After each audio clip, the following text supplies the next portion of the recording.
Hello, everyone, and welcome back to the channel. Today, we will be continuing our journey in the Holy Bible, Genesis chapter 8.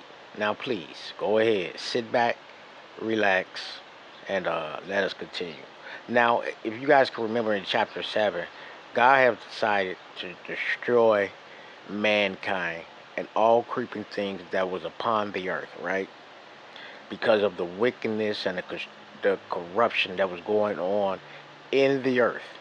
But he decided to save 8 people, and that was Noah, his wife, his 3 sons, and their wives. Today we will be continuing that journey today. Let's do it.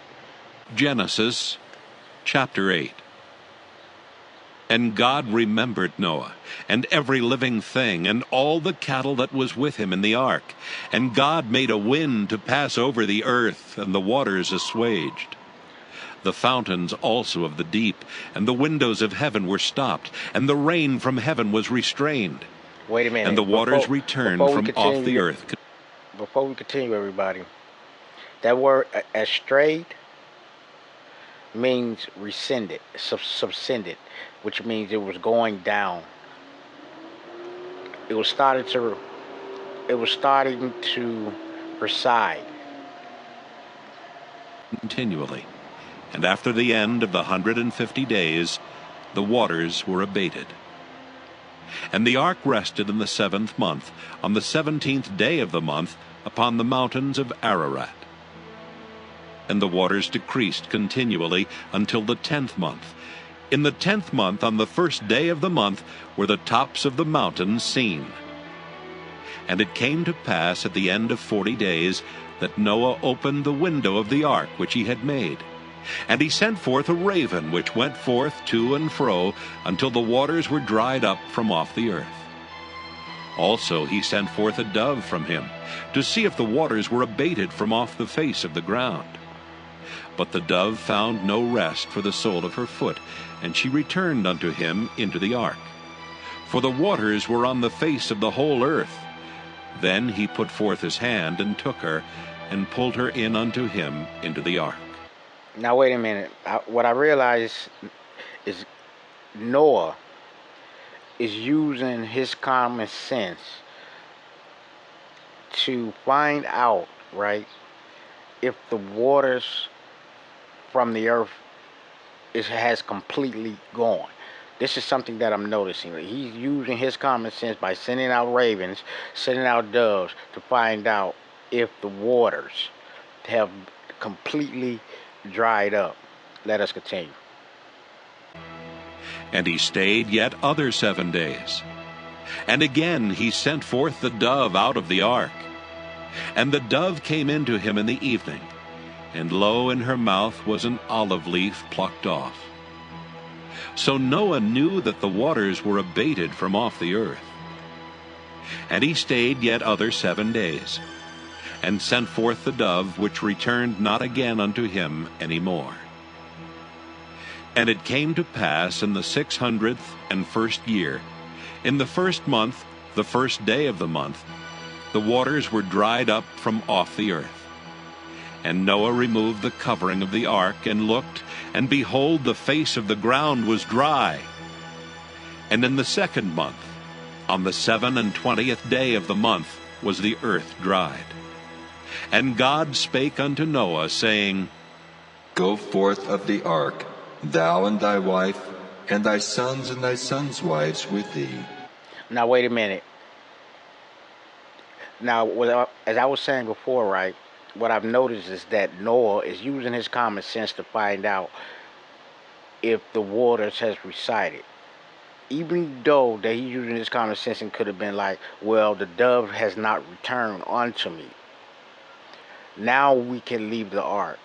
But what I've noticed is Noah is not using his common sense, but he's waiting upon the Lord. That when I read that and that caught my eye, that was very amazing to me. That this is something that I have also done. I will also like go out, do things that I think would be right to do, instead of waiting on God. Let us continue. Bring forth with thee every living thing that is with thee of all flesh, both of fowl and of cattle, and of every creeping thing that creepeth upon the earth, that they may breed abundantly in the earth, and be fruitful, and multiply upon the earth. And Noah went forth, and his sons, and his wife, and his sons' wives with him. Every beast, every creeping thing, and every fowl, and whatsoever creepeth upon the earth after their kinds, went forth out of the ark. And Noah builded an altar unto the Lord, and took of every clean beast and of every clean fowl, and offered burnt offerings on the altar. And the Lord smelled a sweet savor, and the Lord said in his heart.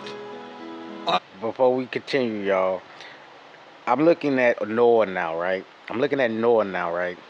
And he built an altar unto the Lord.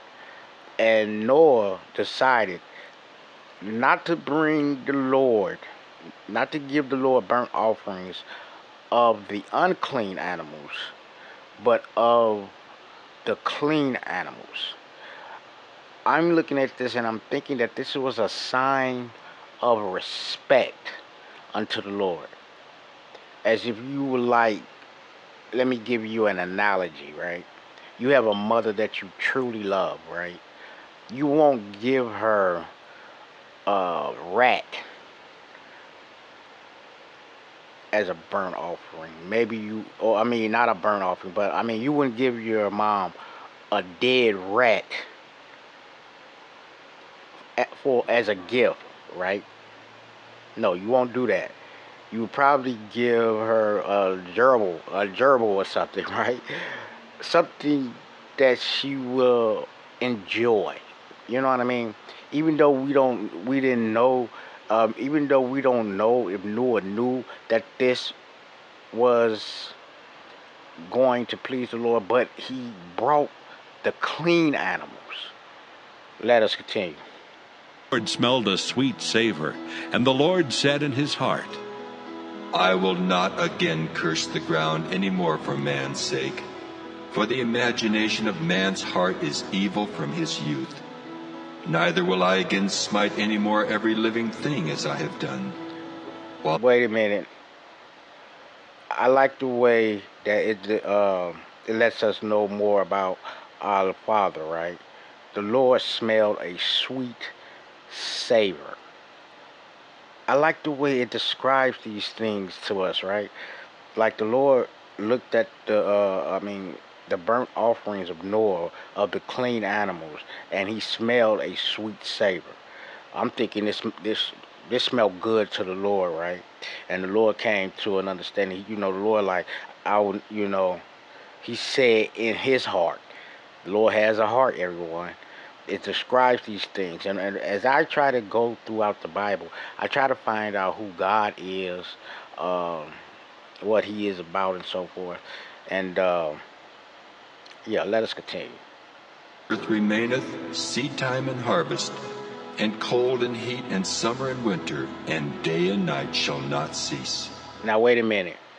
Another thing that I've noticed in this, the Lord has said in his heart, right, that he's not going to just, kill every living being anymore, right? For every man's heart is evil and his at his youth, right? But in chapter 8, verse 22, it states here, while the earth remaineth, seed time and harvest, and cold and heat, and summer and winter, and day and night shall not cease. Now, let me give you an example of how I take this, right? I can see that there is harvesting going on. There are seed times. It get cold. It get hot. There are summers and there are winters. This is just a confirmation of what God is telling us is true. Now, let me give you an example of how I look at this. If you was to come to my house and I told you that there is an alligator in the backyard, and then you go out to the backyard and see that alligator, wouldn't that confirm that I was telling you the truth? Until next time, we will be continuing in chapter 9. I hope to see you guys there. Remember, please to try to treat others in the way you would like to be treated. Peace.